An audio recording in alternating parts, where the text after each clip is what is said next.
따로운 성경 강좌 우리 또 시작하기 전에 우리 성경 목록가를 우리 같이 한번 부르고 시작을 하도록 하겠습니다.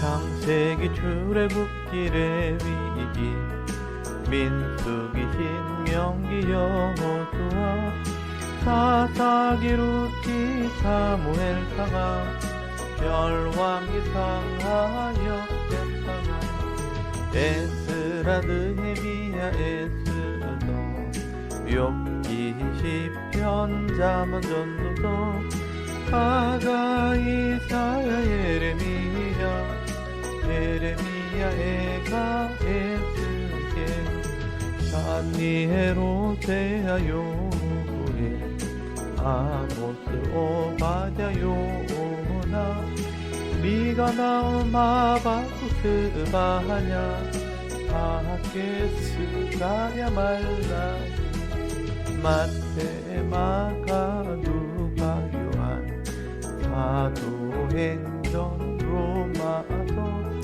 고린도 전후 갈라디아서 에베소서 빌립보서 골로새 데살로니가 전후서 디모데 전후 디도서 빌레몬 이브리야 도모 베드로 전후 요한 1, 2, 3 유다서 요한계시록 구약 39권에다 신약 27권으로 성경은 66권이라. 아멘. 한 주간 잘 지내셨습니까? 우리 영상을 통해서 참여하시는 분들, 또 우리 교회 오시는 우리 성도님들 같이 우리 성경 강좌를 시작하도록 하겠습니다.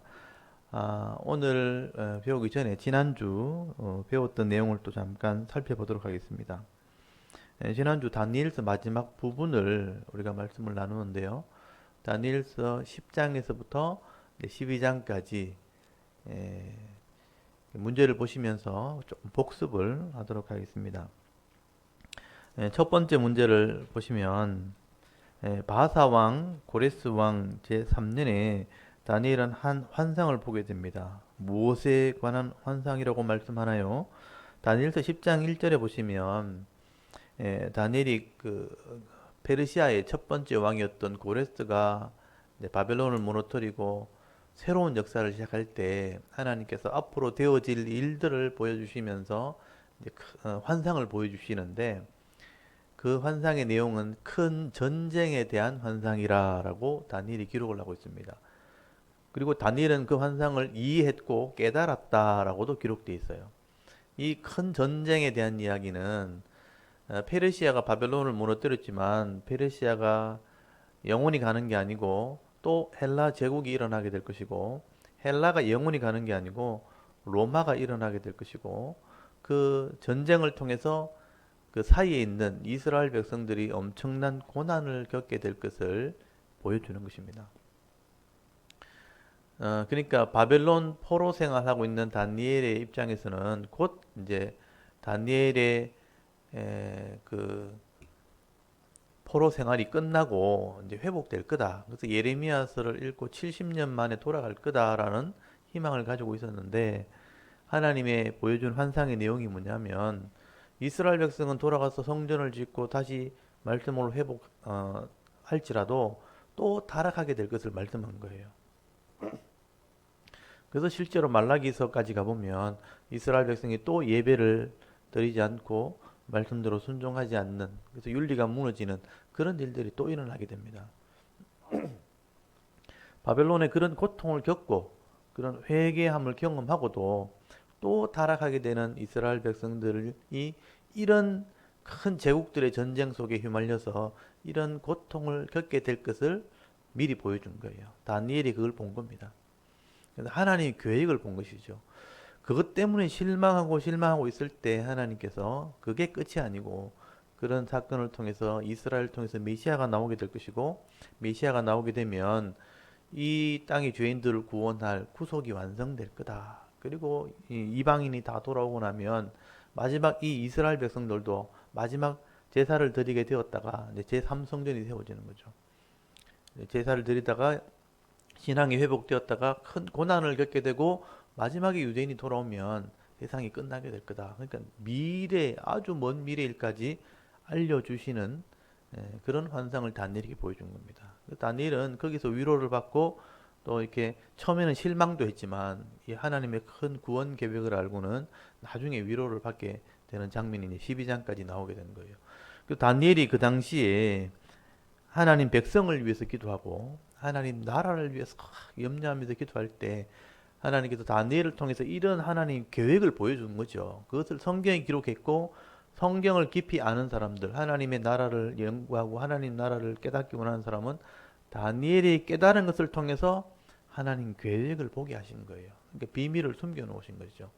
그래서 그 당시에는 봉함해둬라, 덮어둬라 했지만 요한계시록까지 다 읽고 난 뒤에는 그것을 열어놓아라. 다 이해할 수 있다라고 설명을 하고 있는 겁니다.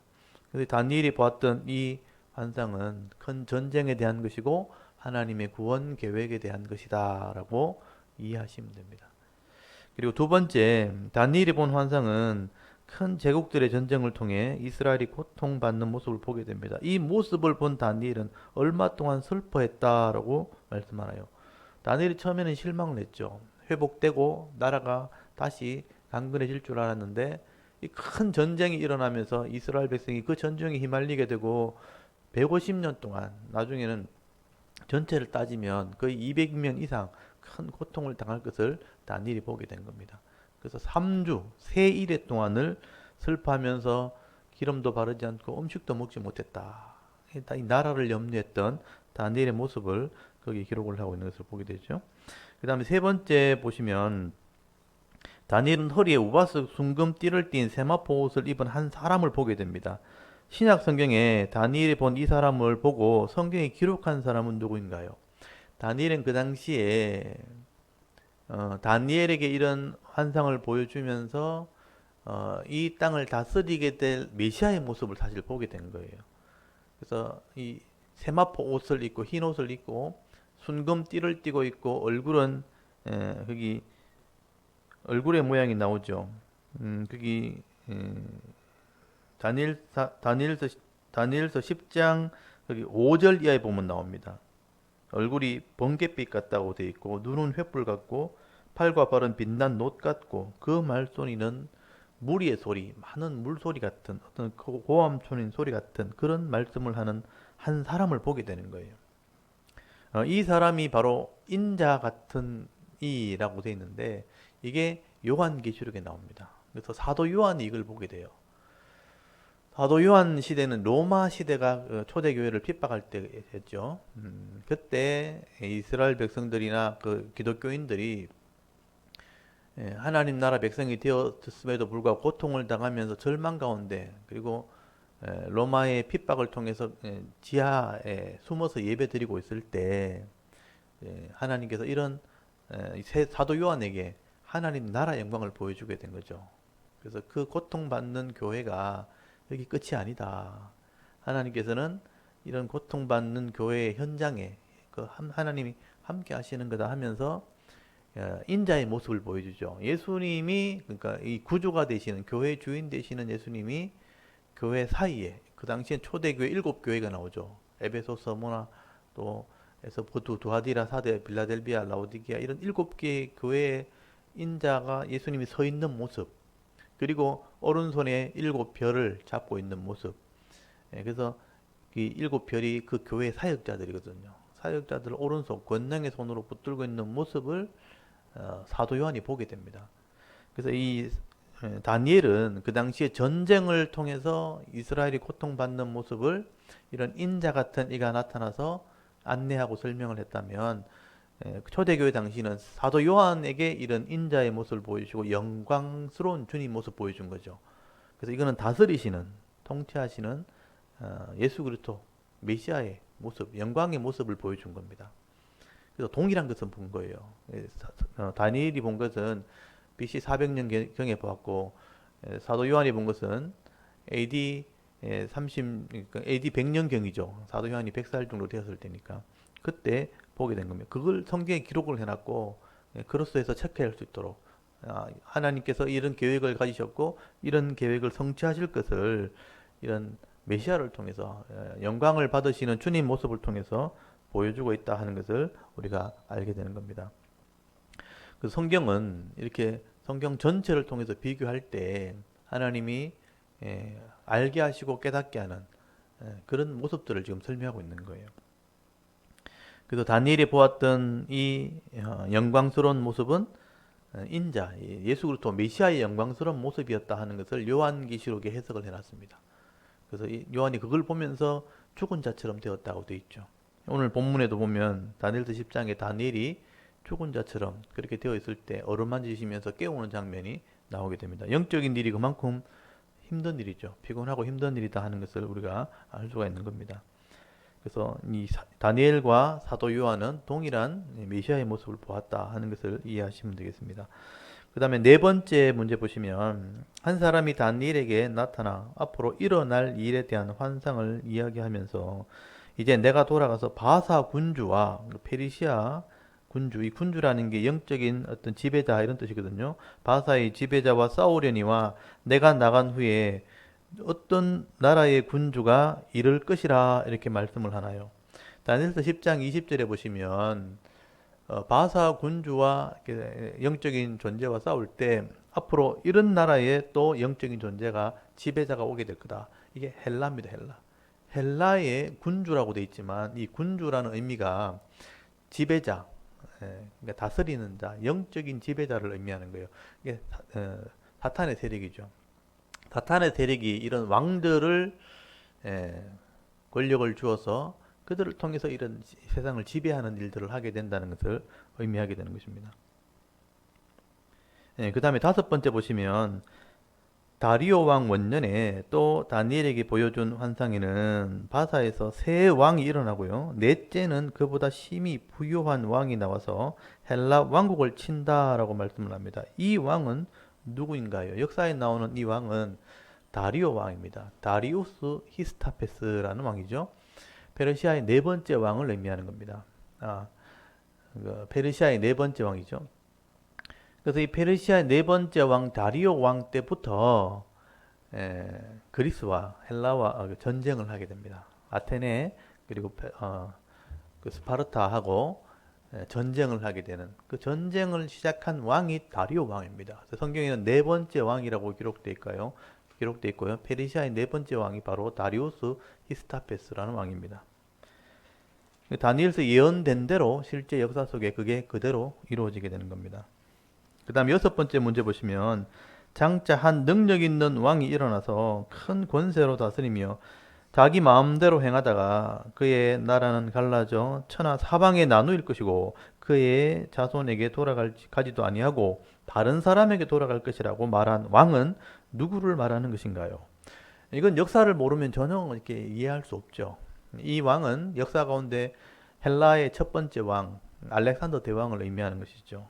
그래서 이 다리오가 헬라와 전쟁을 하게 될 때 여러 번의 전쟁을 하게 되고 그 아들 아하수에로 왕도 한 번도 헬라와 이 전쟁을 이기지 못하죠. 아하수에로 크세르크세스라는 왕이죠. 다리우스 히스타페스의 아들은 아하수에로 크세르크세스라는 왕입니다. 그 왕이 계속해서 아버지를 이어서 헬라와 전쟁을 했는데 아테네와 전쟁을 한 번도 이기지 못하고 그 전쟁 때문에 결국 페르시아는 점점 약화되어서 헬라 제국에게 점령을 당하게 되죠. 그 점령한 왕이 알렉산더 대왕이죠. 그리고 이 왕이 큰 권세로 사방을 다 차지하게 되지만 자기에게 돌아가지 않고 아들에게도 돌아가지 않죠. 그 알렉산더 대왕의 아들은 암살당해 죽습니다. 그 밑에 다른 장군들이 땅을 나눠 가지게 되죠. 다른 사람에게 돌아가게 될 것이다 하고 예언되어 있는데 그게 실제로 이루어지죠. 그래서 이 능력 있는 왕은 바로 알렉산더 대왕을 의미하는 것입니다. 그리고 일곱 번째 문제 보시면 11장에 나오는 남방왕 또 프틀레미 왕조와 북방왕 셀루크스 왕조와의 전쟁을 무슨 전쟁이라고 말하나요? 알렉산더 대왕이 죽고 난 뒤에 네 명의 장군이 땅을 나눠 가지죠. 그 바벨론 지역과 이제 프톨레미 지역이 문제죠. 바벨론 지역은 안티고누스, 남방 애굽은 애굽 지역은 프톨레미가 차지하였는데 이 프톨레미의 장군이었던 셀루커스가 안티고누스 자리를 차지하면서 이제 셀루커스 왕조와 프톨레미 왕조 간의 이제 남북의 전쟁이 일어나게 되는 거예요. 그게 일반 역사에는 150년 전쟁이라고 일컫게 됩니다. 그래서 이 남방왕 애굽을 말하고 있고요. 북방왕 바벨론 지역을 말하고 있죠. 그래서 남방왕은 프톨레미 왕조, 북방왕은 셀루커스 왕조를 말합니다. 그래서 그 두 왕조가 치열하게 남북을 오가면서 전쟁을 하게 될 때 그 사이에 있는 팔레스틴, 이스라엘이 예루살렘이 고통을 당하게 되는 그게 150년 동안 이어졌다 하는 것을 기록하고 있고 다니엘은 이걸 보면서 이제 마음 아파했던 거죠. 이스라엘이 그렇게 고통을 겪게 될 것을 미리 알게 된 것이죠. 그래서 150년 전쟁하는 것을 우리 기독교인들은 꼭 알고 있어야 됩니다. 이걸 알아야 그 당시에 이스라엘 백성이 경제적으로나 정치적으로나 굉장히 척박하게 되었고 그런 척박한 상황 가운데 이제 큰 나라의 눈치를 보면서 정치인들이 줄서기를 하는 거예요. 그게 이제 헤롯 대왕이 나오게 된 이 원인이에요.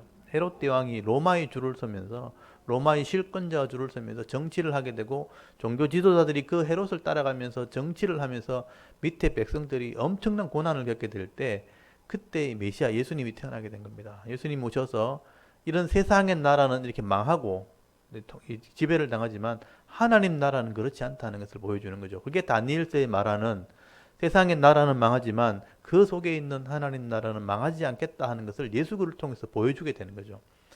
네, 그 150년 전쟁을 통해서 이런 하나님의 나라가 나오게 된다는 것을 여러분 그래서 신약 성경이 나오게 되었다는 것을 여러분 기억하셔야 됩니다. 이런 배경을 알아야지만 예수님이 무슨 일을 하셨는지 그래서 하나님의 나라라는 개념이 뭔지를 알게 되는 거죠. 이런 강력한 제국들 그런 세상의 나라 속에 하나님의 나라, 영적인 나라가 있다 하는 것을 보여주게 되는 겁니다.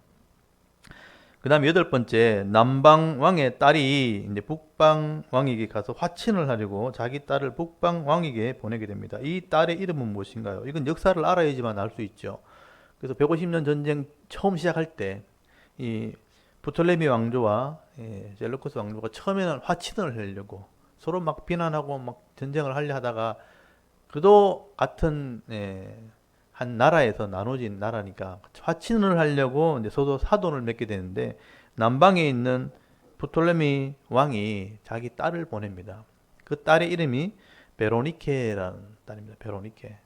베로니케라는 딸을 보내서 화친을 하게 되는데 그때 이제 북쪽에 있는 이 안티오코스 2세가 자기 부인을 이제 돌려보내고 이 베로니카와 결혼하면서 그 부인에게 한이 맺혀서 결국은 그 부인에게 이 안티오코스 2세가 죽임을 당하고 그 베로니케도 죽임을 당하고 그래서 복수가 일어나면서 그 죽임에 대한 복수 때문에 남북의 전쟁이 일어나게 된 거죠. 이게 이제 150년 전의 시발입니다. 이걸 이제 알고 있어야 되겠죠.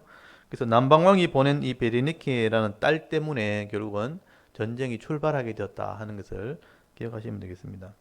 그 다음에 아홉 번째, 자기 여동생이 죽임을 당했다는 것을 알고 복수하기 위해서 전쟁을 일으키고 셀루코스 2세와 그의 어머니 라오디케를 죽인 남방 왕의 이름은 무엇인가요?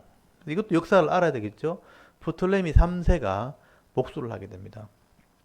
그래서 안티오코스 2세가 베로니카와 결혼했고 자기 아내를 이혼하고 돌려보냈을 때 이 이혼녀가 이제 이혼을 당한 이 여인이 한을 품게 되죠.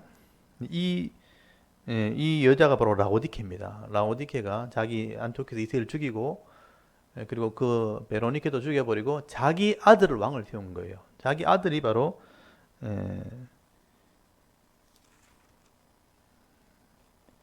셀루커스 2세입니다. 안티오코스 2세의 아들이죠. 그 아들입니다. 라오디케의 아들인데 그래서 안티오코스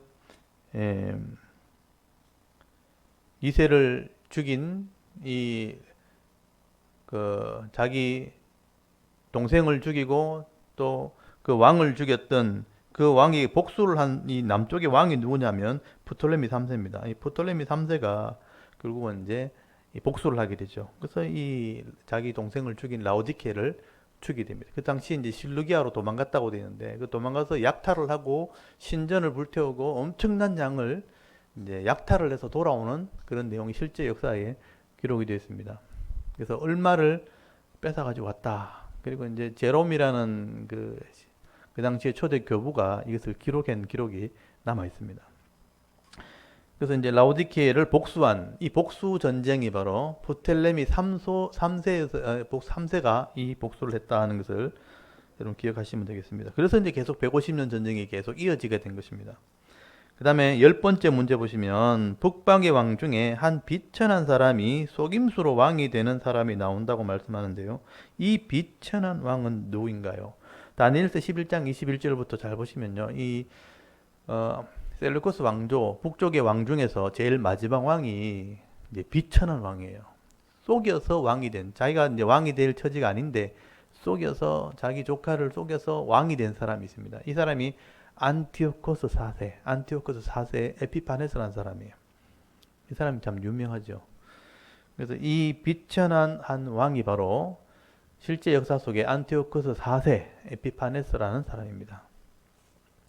그래서 이 사람이 유대인을 핍박하게 되었고 성전을 더럽힌 사람, 그러니까 마지막에 적그리스도를 상징하는 한 인물이 된 사람이 바로 안티오코스 4세입니다. 그 당시에 성전에 돼지피를 뿌리고 제우스 신상을 세웠던 유대인들을 죽이면서 핍박했던 사람입니다. 그래서 유대인들이요, 이 사람을 안티오코스 에피파네스인데 이름이 에피마네스, 그러니까 비난하면서 그렇게 욕을 했던 그 왕이 바로 에피파네스, 안티오코스 4세 에피파네스입니다. 그 다음에 11번에 보시면 북방 왕이 애굽을 점령했을 때 로마의 군사들에게 쫓겨가면서 성소를 더럽히고 매일 드리는 제사를 폐하며 멸망하게 하는 가증한 것을 세운 왕은 누구인가요? 이 사람이 바로 안티오코스 4세 에피파네스입니다. 그래서 이제 남쪽을 거의 점령을 하고 난 뒤에 애굽을 차지하려고 할 때 그 당시에 로마가 이제 팽창하고 있었죠. 그래서 애굽을 점령하고 안티오코스 4세를 이제 돌아가게 만들었습니다. 그때 유명한 사건이 있죠. 그 로마의 장군이 안티오코스 4세를 딱 이렇게 만났을 때 짝대기를 가지고 동그라미를 딱 그리죠. 그리고 이 동그라미를 벗어나기 전에 네가 결정해라. 우리와 싸울 거냐, 한국 갈 거냐, 돌아갈 거냐. 그래서 이 수치를 당한 거죠.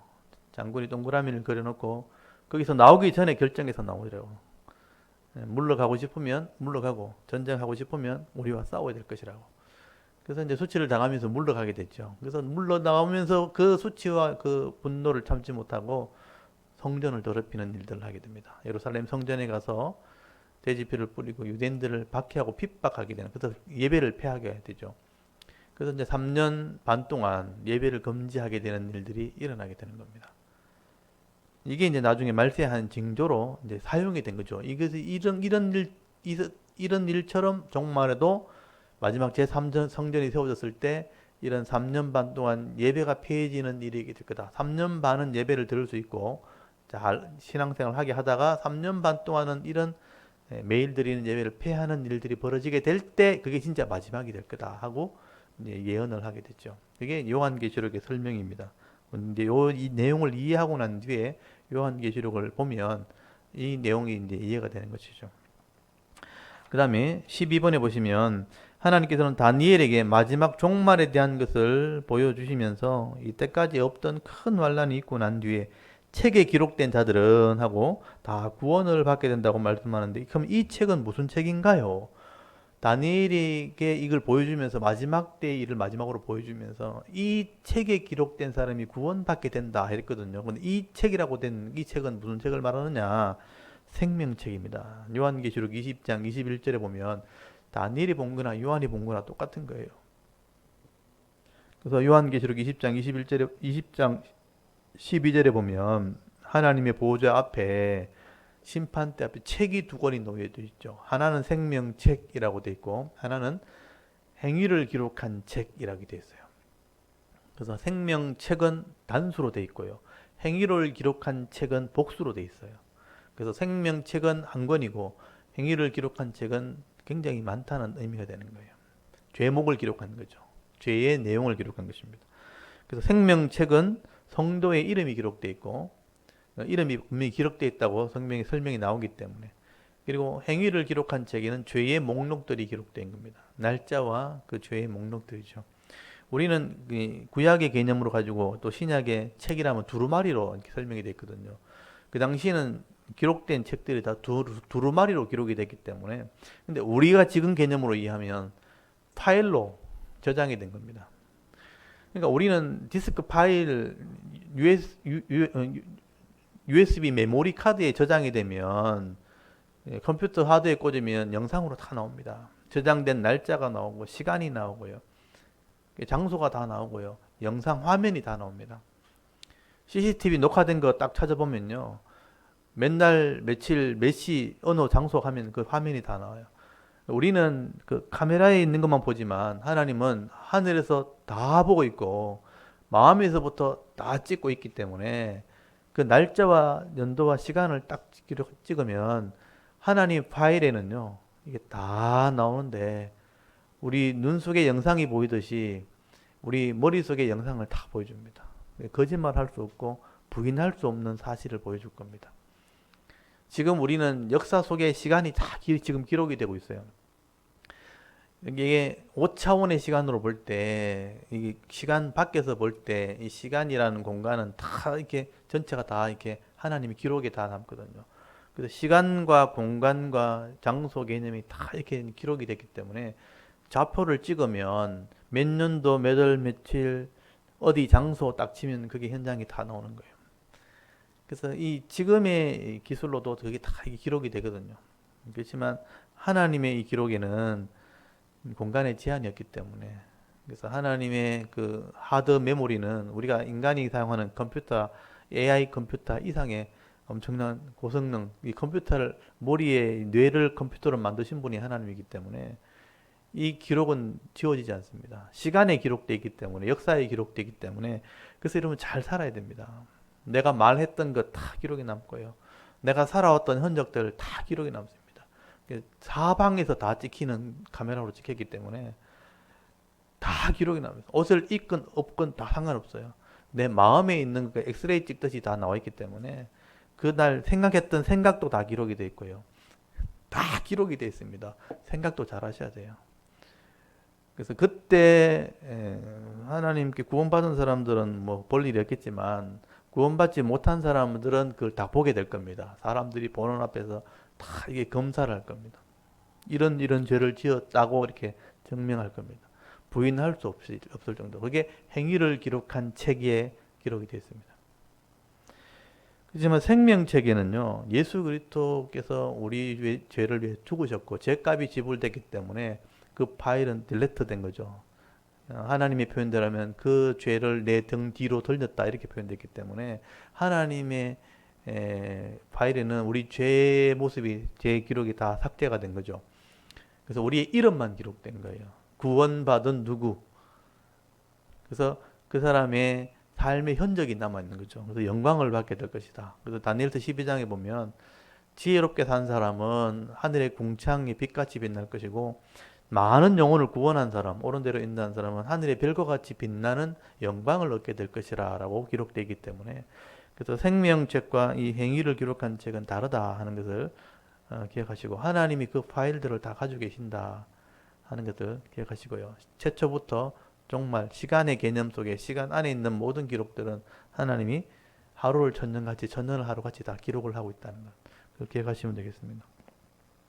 그 다음에 13번 보시면 마지막 때에 자는 자 중에서 많은 사람이 깨어나 영생을 얻기도 하고 수치를 당하여 영원히 부끄러움을 당하는 자도 있다고 말씀합니다.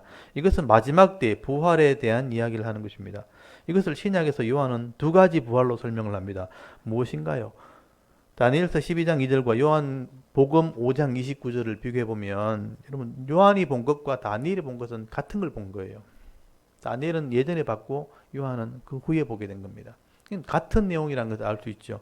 죽은 자가 깨어나는 것은 종말 때 일어나는 일입니다. 그때 요한은 좀 더 상세히 설명하죠. 그러니까 이 부활이라는 개념은 몸이 영원히 사는 그 몸으로 변화되어지는 시점을 말하거든요.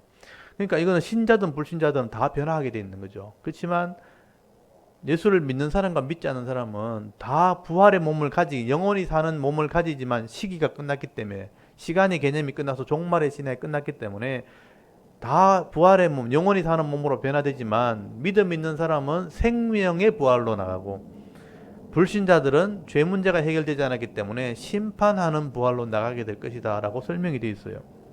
그래서 이 부활은 생명의 부활, 심판의 부활로 나눠집니다. 심판이란 말은 하나님 입장에서 봐서 그렇고, 우리가 입장에서 볼 때는 재판이죠. 재판. 죄가 있는지 판결하는 그 심판을 받게 될 것이다. 그래서 예수를 믿는 사람들은 예수님을 통해서 죄 문제가 해결되었으니까 재판을 받을 이유가 없어요. 그래서 요한복음 16장에 보시면, 3장 16절 이하에 보시면, 내가 이 땅에 온 것은, 예수님이 이 땅에 온 것은 내가 죄인을 구원하러 왔다. 내가 구원하는 이유는 심판을 받지 않게 하려 함이라. 이렇게 기록이 되어 있어요. 그래서 예수를 믿는 사람은 죄 문제가 해결되었으니 심판받을 이유가 없는 겁니다. 그래서 이 땅에서 늘 회개하는 삶을 살기 때문에 늘 정결한 삶을 사는 사람으로 하나님이 인정하신기 때문에 그 의로운 자라고 표현하고 있죠. 그래서 마지막 때에 이 부활의 시기가 오면, 변화되는 시기가 오면 영원히 사는 사람으로, 영원히 사는 시대가 변화지면 몸이 다 변하기 때문에 그때는 예수 믿는 사람은 생명의 부활 이렇게 돼 있고, 직접 한번 찾아보십시오. 요한복음 5장 29절 한번 찾아보십시오. 성도들은 이제 죽음까지만 생각하지 그 뒤로는 사람이 잘 몰라요. 생각하지도 않고. 근데 성경에 기록되어 있기 때문에 기록된 것 안에서는 우리가 생각할 수 있는 겁니다.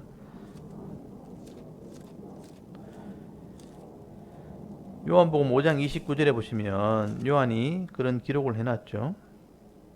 거기 보시면 선한 일을 행하는 자는 생명의 부활로, 악한 일을 행하는 자는 심판의 부활로 나오리라 라고 되어 있죠.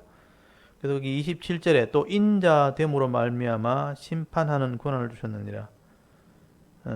그래서 이를 놀랍게 여기지마다 무덤 속에 있는 자가 다 그의 음성을 들을 때가 오느니, 무덤 속에 있는 자가 그의 음성을 듣는다는 것은 다 부활한다, 깨어난다. 아까 다니엘이 봤던 그걸 얘기하는 거죠. 그 때가 되면 이제 세상이 끝난 거죠.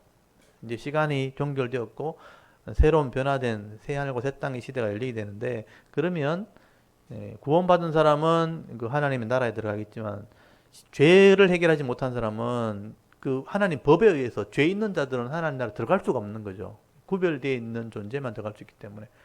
그래서 지옥으로 격리가 되는 거죠. 그 지옥이 불못이라는 곳인데, 그때 들어가기 전에 이제 이런 심판을 받게 되는 거죠. 그래서 심판의 부활이라고 얘기하는 겁니다. 성경에 묘하게 기록이 되어 있어요. 근데 이런 부분을 여러분 성경을 통해서 잘 이해하시면 좋겠어요. 우리 출생의 비밀을 우리가 알 수 없는 것처럼 죽음의 비밀도 성경에 알 수 없게 되어 있지만, 이런 성경을 통해서 어느 정도는 이해하게 되어지는 거죠. 그래서 우리 생명의 부활, 심판의 부활이 있다 하는 것을 기억하시면 되겠습니다. 그 다음에 14번째, 마지막 종말의 때에 지혜로운 자는 궁창의 빛과 같이 빛나고 또 많은 사람을 옳은 대로 돌아오게 하는 자는 무엇과 같이 영원토록 빛난다고 말씀을 하나요? 다니엘서 12장 3절에 보면 별과 같이, 하늘의 별과 같이 빛난다. 사실은 이 세 가지로 구분되어 있는데요. 거기 12장 거기 3절을 한번 보십시오. 거기 보시면 12장 2절에 보시면 거기 보면 수치를 당하는 자 있고요. 그 다음에 영원히 부끄러움을 당하는 자 있죠. 그래서 영생을 받을 자 두 가지가 나오죠. 마지막 때가 되어지면 영생을 자는 자 중에 깨어나서 영생을 받을 자, 이게 구원받은 성도를 말하는 것이고요. 수치를 당하고 영원히 부끄러움을 당한다는 불신자를 말하는 것이죠. 이런 두 사람이 나눠지는데, 그 구원받은 사람들 중에서는 지혜로운 자가 있고요. 그 다음에 많은 사람을 옳은 대로 인도한 자가 있다는 거예요. 지혜로운 자는 그나마 신앙생활 하는 성도를 얘기하겠죠. 이 땅에서 지혜롭게 살았다는 거니까 믿음을 가지고 말씀대로 살려고 지혜롭게 살아가는 거죠. 그 사람은 그래도 하늘의 영광을 누리는데 궁창의 빛과 같다 이런 표현을 썼어요. 궁창의 빛과 같다. 근데 많은 사람들 옳은 대로 인도한다는 것은 나도 구원받았을 뿐 아니고 다른 사람을 구원받게 한 사람들이죠. 많은 사람을 잘못된 길을 가는 사람을 옳은 대로 인도했다는 것은 믿음을 가질 수 있도록 도와준 사람들을 말하는 거예요. 요즘 말로 하면 전도하는 사람, 선교하는 사람을 얘기하는 거죠. 이런 사람은 더 가치가 있는 거죠. 그래서 하늘의 별과 같이 빛난다라는 표현을 쓰게 되는 것입니다. 그래서 봉창의 빛과 하늘의 별과 같은 존재는 좀 다르다는 거죠. 그래서 바울이 이걸 어떻게 표현하고 있냐면요. 바울은 고린도 전서 10장에 보면 우리가 부활의 영광이 다르다 이렇게 표현해놨고, 해의 영광이 다르고 달의 영광이 다르고 별의 영광이 다르고 별과 별의 영광이 다른 것처럼 부활한 우리 영광을 받아 누리는 사람의 영광이 다르다 이렇게 표현되어 있어요. 그래서 존 버년이라는 사람이 환상 중에 개인적으로 준 은혜입니다. 그거는 성경을 통해서 천국의 모습을 보고 왔다. 이 존 버년이 나중에 맹인이 되거든요. 눈을 이렇게 보지 못해요. 눈을 보지 못하니까 하나님이 영적인 것을 보여주셨는데, 그 사람이 글을 기록해 놓을 때 천국에 가보니까 다른 것은 모르겠는데 영광의 모습이 다르더라 이렇게 설명해 놨어요. 그걸 빛으로 설명이 됐어요. 어떤 사람은 굉장히 밝은 빛이고 어떤 사람은 미미한 빛을 가지고 있더라 이렇게 표현되어 있거든요. 그게 다 바울의 표현과 똑같은 거예요. 우리가 눈으로 봤을 때도 해와 달은 분명히 구분이 가거든요. 해는 쳐다보지 못할 정도로 밝고 달은 어느 정도 봐도 그냥 보이잖아요. 둥그렇게. 근데 그 달도 모양이 보이는데 별은 모양은 안 보이죠. 그냥 반짝반짝이잖아요. 근데 별도 자세히 보면 어떤 건 되게 반짝거리고, 되기는 경상도 말이니까 되게 반짝거리고 어떤 것은 그냥 반짝반짝거리고, 그 차이가 있다는 거예요. 그런 영광의 차이가 있다. 천국에 가면 다 구원이고 은혜고 감사인데 그런 차이가 영광의 차이가 좀 있을 것이다 라고 표현되어 있다는 겁니다. 그 정도면 이해는 할 수 있겠죠. 그래서 다 좋은데 좋은 것에 조금 차이가 있다 이렇게. 근데 이왕이면 더 좋으면 좋은데 그 더 좋은다는 기준이 뭐냐면 다른 사람을 위해서 희생할 수 있는 사람이에요. 다른 사람을 옳은 대로 인도할 수 있는 사람이에요. 그런 사람이 원래 이제 하늘의 별이라는 게 원래 이제 스스로 빛을 낸다는 이런 의미가 있거든요. 굉장히 빛을 낼 수 있는 그 정도의 영광을 누리게 된다라고 말씀을 하는 겁니다.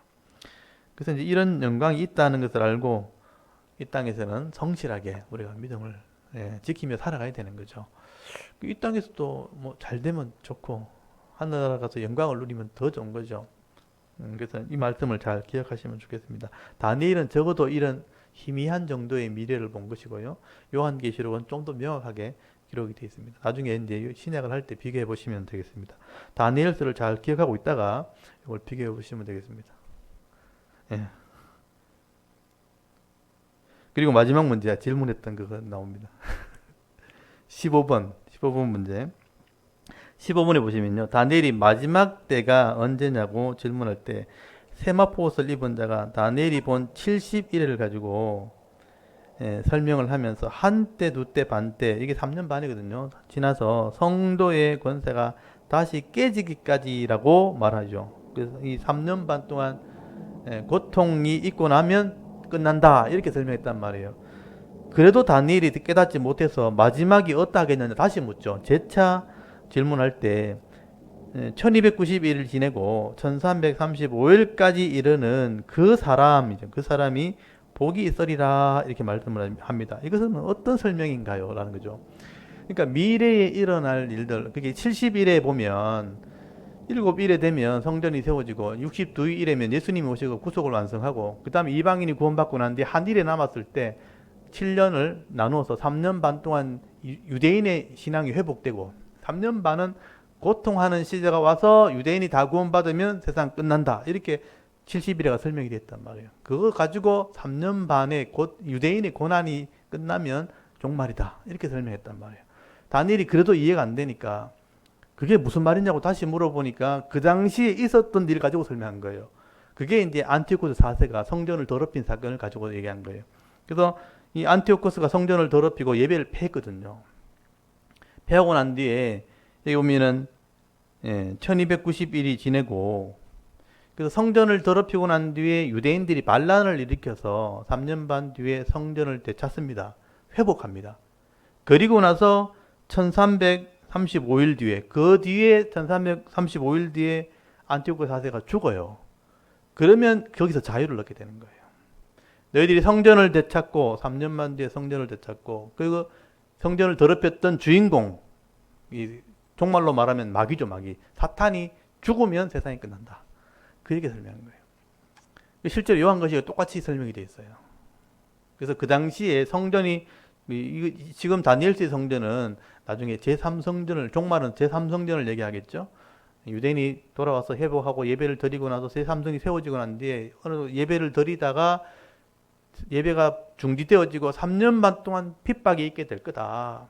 그리고 3년 반 뒤에 그 핍박을 통해서 핍박이 끝나게 되어지면 마지막 그 성전을 더럽혔던 가증한 것을 세웠던 이 적그리스도가 마귀가 심판을 받게 되면 세상이 끝난다. 안티오코스 죽으면서 그들이 자유를 누렸던 것처럼 마귀가 죽으면 세상은 끝난다. 이렇게 설명한 거예요. 그러면 충분히 이해가 되는 거죠. 제 나름대로는 이걸 이렇게 해석했습니다. 여러 가지 자료를 제가 수집해보고 여러 가지 설교를 들어보고 여러 가지 자료를 봤을 때 이 설명이 가장 합당하게 제가 이제 느껴졌고, 저는 이 설명을 이제 채택을 했고요. 제가 이렇게 이해하기로 저는 이제 마음을 먹은 거죠. 이렇게 하면 이해할 수 있다. 그 당시에 다니엘에 있었던 사건이 종말의 사건처럼 일어나게 될 거다. 그렇게 설명을 해주니까 다니엘이 이해했을 거다고 저는 생각을 합니다. 여러분 생각은 어떤지 모르겠지만 한번 이제 생각을 해보시면. 그래서 오늘 이 부분을 조금 설명하려고 그랬는데 문제를 통해서 이 부분을 설명했고요. 그 다음에 좀 이따 한 번 더 다루고 나서 족보를 먼저 또 한번 외우고, 이거는 이제는 이런 반복해야 되는 겁니다. 이 전체 맥락을 보는 눈을 키우려면요, 성경 전체를 일직선으로 세우는 그걸 훈련을 해야 돼요. 자꾸 부분적으로 성경을 보다 보면요, 개인적인 그냥 말씀으로밖에 안 보이는 거예요. 근데 하나님의 구원 계획으로 보여야 되는 거죠. 성경 전체는. 성경은 태초부터 종말까지를 기록하고 있고 그 안에 역사 속에서 믿음을 가지는 사건을 기록하고 있기 때문에, 또 하나님의 구원을 이루는 사건을 믿게 하려고 기록한 것이기 때문에 저 전체 역사를 통해서 이걸 이해하지 않으면 믿어지지가 않는 거예요. 그래서 이 전체 역사를 보는 눈을 이해하려면 족보를 다 한눈에 이렇게 보고 있어야 됩니다. 그래서 이걸 머릿속에 한번 정리하십시오. 아담에서부터 홍수 심판까지 인류가 한번 심판을 당한 적이 있다니까요. 그 전에 있었던 믿음의 사람들, 아담에서부터 10대 손까지, 그래서 이 10명밖에 안 되니까 외울만 하잖아요. 그래서 아담, 셋, 에노스, 게난, 마할랄렐, 야렛, 에녹, 무두셀라, 라멕, 노아. 그리고 심판을 받은 거예요. 실제 역사 속에 있고 홍수의 증거는 지금 무궁무진합니다. 그리고 홍수 이후에 셈, 함, 야벳 중에 셈을 통해서 아브라함이 나올 때까지 셈의 10대 손이에요. 10명이죠. 그것도 뭐 10명밖에 안 되니까 셈, 아르박삿, 셀라, 에벨, 벨렉, 루, 수룽, 나올, 데라, 아브라함이에요. 아브라함을 불러서 하나님 나라 이루겠다고 약속을 한 거예요. 그게 약속이 지금 이루어진 겁니다. 아브라함이 땅을 차지하기 위해서 가나안 땅에 이동하게 되어지고 그 땅을 왕이 생길 때까지, 다윗까지잖아요. 그래서 이제 아브람, 이삭, 야곱 12아들이 이스라엘 나라가 된 거죠. 그 나라가 가나안 땅을 차지한 건데, 그 나라를 차지한 12아들 중에 예수님 족보가 들어가죠. 예수님이 태어난 족보는 유다입니다. 그래서 유다의 족보가 되는 거죠. 그게 룻기서의 족보가 돼 있어요. 그래서 베레스의 족보, 유다의 아들이 베레스거든요. 베레스의 족보에서 다윗까지 나옵니다. 베레스, 헤스론, 람, 아미나담, 나손, 살몬, 보아스, 오벳, 니세, 다윗까지. 그 다윗의 나라가 하나님 나라로 언약이 된 거예요. 그리고 다윗의 아들 솔로몬이 모습을 보여주었는데 우상을 섬기면서 둘로 나라가 나눠지면서 북이스라엘은 실패 모델이고요. 남쪽 유다가 믿음을 선택해서 예수님까지 가게 된 거예요. 중간에 나라가 멸망당하긴 하지만, 그래서 북쪽 이스라엘은 심판의 모델이니까 떼어놓고 이렇게 외우면 돼요. 여로보암부터 두 번의 이렇게 왕조가 생기는데 그 사이에 계속 반역이 일어났다고 생각하시면 돼요. 그래서 여로보암, 나답, 그다음 반역이 일어나요. 그 바하사, 엘라, 반역, 시므리를 또 반역한 사람이 오므리. 이 오므리 왕조가 실패합니다. 우상 때문에. 오므리, 아합, 아하시아, 요람. 그래서 이 오므리 왕조를 심판한 게 예후 왕조인데 예후 왕조가 또 실패해요. 물질 때문에. 그래서 예후, 요아스, 여로보암, 미세, 스가랴까지. 그 다음에 반역이 또 일어나요. 살룸, 문나햄, 브가히야, 베가, 호세아까지. 그래서 아수르에게 멸망당해서 다 혼혈 족속이 되어버립니다. 혼합 종교를 가지게 되죠. 그 다음에 이 솔로몬의 아들 로보암부터 아비암, 아사 첫 번째 계획을 하고요. 요사밧 두 번째 계획을 하고요. 그 다음에 이제 아합과 사도를 맺으면서 우상을 섬기면서 4대를 지나갑니다. 그 4대 4명을 따로 떼어놓으면 돼요. 그래서 요사밧의 아들 요람, 아하시야, 그 다음 아달랴가 중간에 끼어있고 요아스, 아마샤까지 4명이 우상을 다 섬겨서 비참하게 죽고요. 그 다음에 세 번째 계획 우시야, 문둥병 걸려 죽고, 요담, 아하스, 악한 왕, 그 다음 히스기야가 네 번째 계획인데 이때 15년 더 사는 바람에 교만해서 타락하게 되고, 그 아들 므낫세 때 나라가 망한다는 선언을 받게 됩니다. 그 다음 아몬, 요시야 일꾼을 키우고요. 그 다음에 요아스, 요야김, 요야긴, 시드기야 해서 바벨론 포로 잡혀간 거예요. 그래서 그때 다니엘스나 에스겔스를 기록하게 된 겁니다. 돌아와서 여러분 다니엘 70년 지나는 동안 여고냐가 잡혀가가지고 스알디엘, 스룹바벨이 돌아와서 성전을 짓지만 또 타락하게 됐죠. 그 타락하면서 예수님이 태어나게 되는데 이 스룹바벨 다음에 엘리, 아비훗, 항상 헷갈려요. 아비훗, 엘리야김, 아소르, 사독, 아킴, 엘리웃, 엘라살, mat단, 야곱, 요셉, 예수님이 태어납니다. 그게 신구약 중간사 사이에 이스라엘이 고통당하는 중에 믿음을 지켰던 사람들이에요. 하스몬 왕가가 세워지고 그 사이에 이런 왕들이 태어났다가 예수님이 그 족보대로 태어나게 됩니다. 그래서 하나님의 구원이 실제로 완성되고 이루어지게 된 거예요. 이게 하나님 구원 계획입니다. 그리고 이제 신약을 우리가 배우시면 되는 건데 그 사이에 있었던 일이 바벨론에 포로 가서 이제 교육받았던 내용들이에요. 그래서 우리가 다니엘서를 통해서는 세상의 제국이 나라를 다스리는 게 아니다 하는 그 교육이에요. 이스라엘이 망하게 된 것은요, 범죄했기 때문에 말씀대로 망한 거예요. 그래서 그렇다고 제국의 왕이 왕이 된 건 이 땅을 다스리는 게 아니에요. 제국은 무너진다는 거예요. 그 제국 속에 하나님의 나라가 이루어질 것을 다니엘을 통해서 보여준 것이고요. 그리고 다니엘의 환상을 통해서 하나님 나라가 이루어질 것을 미리 보여줘서 기록을 해놓은 거예요. 그래서 이걸 보면서 알고 깨달아라고 써주신 겁니다. 그래서 다니엘은 사실은 가벼운 책이 아니죠. 굉장히 무거운 책이고 굉장히 폭이 넓은 책이기 때문에 그냥 다니엘의 어떤 믿음을 배우는 그 정도의 책이 아니에요. 그 뒤에 나오는 다니엘이 봤던 환상들은 하나님의 나라에 대한 그런 얘기들입니다. 그래서 이걸 제대로 알고 읽으면 하나님이 역사를 주관하고 있다는 것을 우리가 이해를 하게 되는 것이죠. 그래서 오늘 이제 다니엘서 12장을 마무리하고 이제 이 다니엘과 동시대에 말씀으로 있었던 에스겔서를 이제 배우게 될 텐데 그 전에 뭐 다니엘서 12장의 이 내용은요 종말에 대한 얘기입니다. 다니엘이 이런 그 당시 신구약 중간사에 있었던 일들을 다 마무리하고 난 뒤에 11장에 이게 다 끝났어요. 다 마무리가 되고 난 뒤에 12장에서는 앞으로 종말에 큰 환란이 일어나게 될 거다 이런 얘기 하면서 아까 2절에 영생이 있고 부활도 있고 이런 얘기 하잖아요. 그 다음에 3절에 지혜로운 자, 많은 사람을 옳은 대로 인도하는 자, 이렇게 별과 같이 빛날 것이다. 그리고 이제 4절에 보면 이 말을 간수하란 말은 이렇게 가다 누워라 이런 뜻이에요.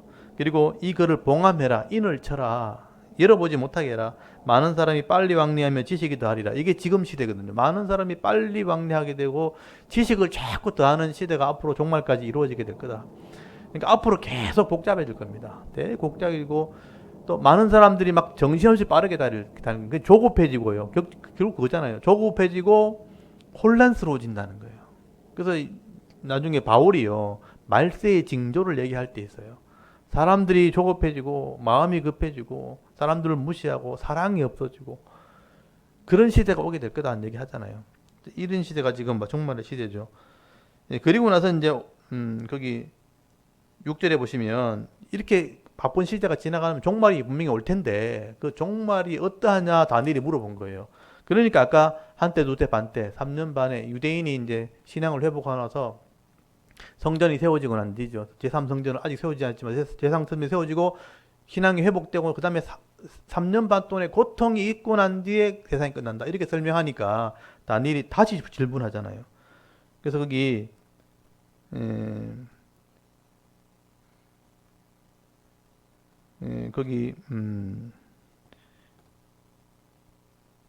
10절이죠. 10절. 많은 사람이 연단을 받은 후 스스로 정결하게 하며 희귀할 것이나 악한 사람은 악한 일을 행하리니 악한 자는 아무것도 깨닫지 못하되 오직 지혜 있는 자는 깨달으리라. 거기 18절 한번 보십시오.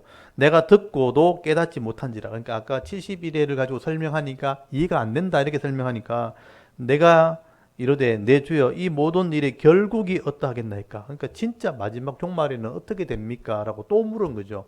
그렇게 해서 이제 이 9절부터가 이제 진짜 종말을 다시 설명한 거예요. 그가 이르되 9절 한번 잘 보십시오. 다니엘아 갈지어다. 이 말은 마지막 때까지 간수하고 봉함할 것이라. 지금 말해도 못 알아듣는다 이 말이 잘지어. 왜냐하면 요한계시록을 읽어봐야 이해가 되기 때문에 다니엘 시대는 완전히 한 짝이 아니기 때문에 이해할 수 없는 거예요. 그래서 요한계시록까지 우리가 읽은 사람들은 이해할 수 있는 거죠. 그래서 10절에 많은 사람이 연단을 받아 스스로 정결하게 하며 희게 할 것이나 악한 사람은 악을 행하리니 악한 자는 아무것도 깨닫지 못하되 오직 지혜 있는 자는 깨달으리라. 이 지혜가 뭐냐면요, 하나님의 구원 계획 전체를 보는 사람을 지혜롭다 하는 거예요.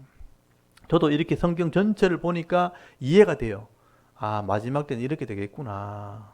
그래서 이런 지혜를 가져야 되는 거죠. 그래서 연단을 받게 되어 있고 분명히 어려움이 온단 말이죠. 네, 그렇게 될 때 여러분 이 지혜를 가지고 하나님 구원 계획을 이해한 사람들을 또 이해하려고 노력한 사람들은 설명하면 알아들어요. 성령의 은혜가 있기 때문에. 근데 알아들으려고 하지 않는 사람들, 그러니까 영적인 세계 또는 천국에 대한 믿음에 대한 것을 관심이 없고 이 땅에 그냥 잘 되기만 바라는 사람들은 제가 아무리 설명해도 안 알아들으려고 해요. 자기 자신이 마음을 열지 않아요. 그래서 악한 자는 그냥 악한 대로 내버려 두라 그래요. 그 악으로 말미암아 망하기 때문에 마지막 때가 되면 더 이상 알아듣지 못하게 되는 거예요. 그래서 11절에 보시면 이런 설명 마지막으로 하죠. 매일 드리는 제사를 피하며 멸망하게 할 가증한 것을 세울 때부터, 그러니까 이게 그 당시에 있었던 일 가지고 설명한 거죠. 그 당시에 이제 안티오코 4세가 매일 드린 제사를 피한 적이 있거든요. 성전에 가증한 것을 세웠거든요. 제우스의 신상을 세우고 이렇게 했단 말이에요.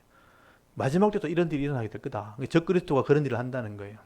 제3성전이 세워지기 때문에 유대인들이 돌아온단 말이에요. 마지막에 이방인이 다 돌아오고 난 뒤에 있었던 일이에요. 있게 될 일이에요. 이방인들이 이 복음을 우리가 지금 전하고 있잖아요. 땅 끝까지 복음을 전하고 이방인이 다 돌아오고 들어올 사람이 없잖아요. 그러면 유대인이 마지막으로 그거 보고 식이 나서 돌아온다고 돼 있어요. 그 로마서 한번 펴보십시오. 이걸 이제 전체를 이해하시려면 이런 거죠. 로마서 11장을 한번 펴보십시오. 11장에 보시면 바울이 이제 이것도 질문할 때 하나님이 대답해 준 거거든요. 바울이 깨닫게 한 거거든요. 로마서, 그러니까 255페이지, 신약 255페이지, 로마서 11장 11절에 보시면요.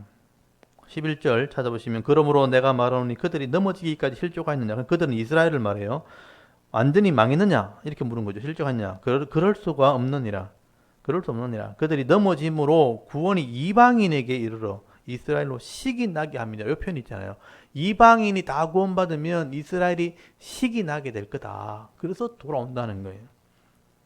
그래서 거기 보면 25절 한번 보세요. 11장 25절. 형제들아 너희가 스스로 지혜 있다 하면서도 이 신비, 이거 비밀이라 뜻이 비밀을 너희가 모르기를 내가 원하지 않느니 이 신비는 이방인의 충만한 수가 들어오기까지 이스라엘에 드러는 우둔하게 된 것이라. 그러니까 이방인의 충만한 수라는 게 하나님이 더 이상 돌아올 사람이 없을 정도까지 더 이상 전에도 복음을 안 믿으면 충만한 수가 들어온 거예요. 그때까지 이스라엘은 우둔해져 있을 것이다. 근데 나중에 이거 보고 식이 나가지고 믿게 되면 유대인이 돌아오면 끝나는 거예요. 더 이상 믿을 사람 없어요. 그러면 이제 종말이 되는 거죠. 그래서 그럴 때에 적그리스도가 유대인의 성전에 가증한 것을 세우게 되고 따르게 하는 때가 온다는 거죠. 그리고 나서 3년 반 동안 고통이 있다는, 그 고통을 견디면 유대인이 믿음을 가진 거예요. 그때 유대인이 믿음을 가지면 이제 끝나는 거죠.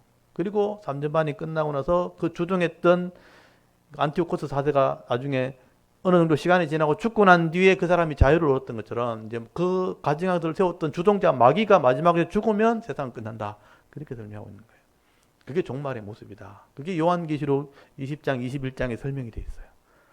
사탄의 그 권세, 용이라고 포인되어 있고 그 밑에 두 짐승, 세상의 권력자들과 또 거짓 선지자가 다 잡혀가지고 불못에 들어가고 그 미혹 땅에서 불신자가 다 불못에 들어가면 끝나는 거예요. 그러면 성도는 새하늘과 새 땅에 들어가면서 새로운 시대가 열리게 되죠. 그게 영원한 세계가 되는 겁니다. 시간이 종결되는 거죠.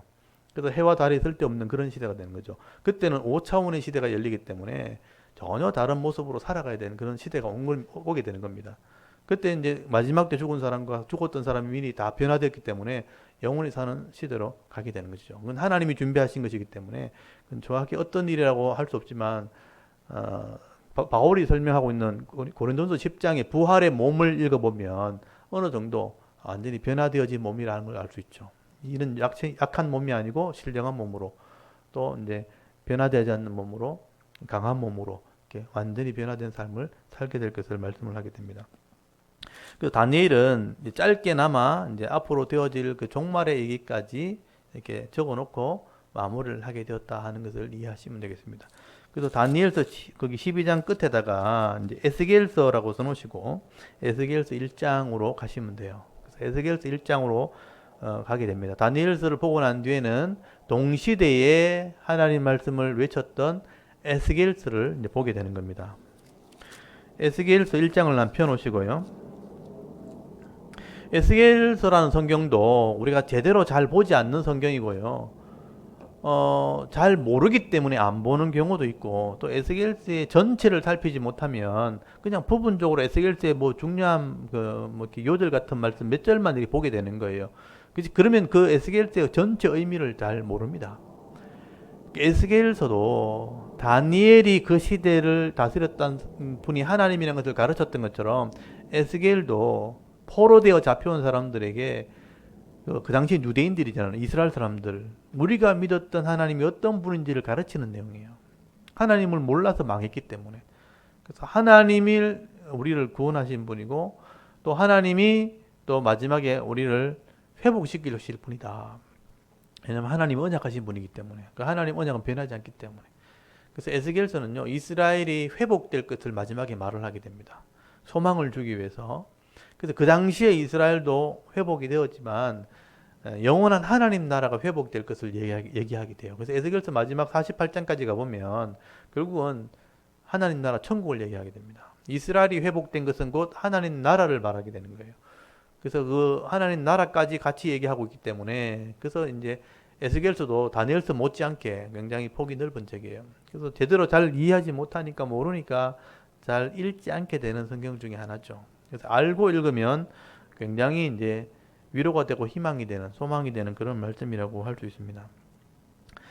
다니엘은 왕궁에서 사역을 했던 그런 선지자 또 지도자였다면, 에스겔은 포로되어 온 잡혀온 백성들, 이스라엘 백성들에게 하나님 말씀을 가르쳤던 사람이에요.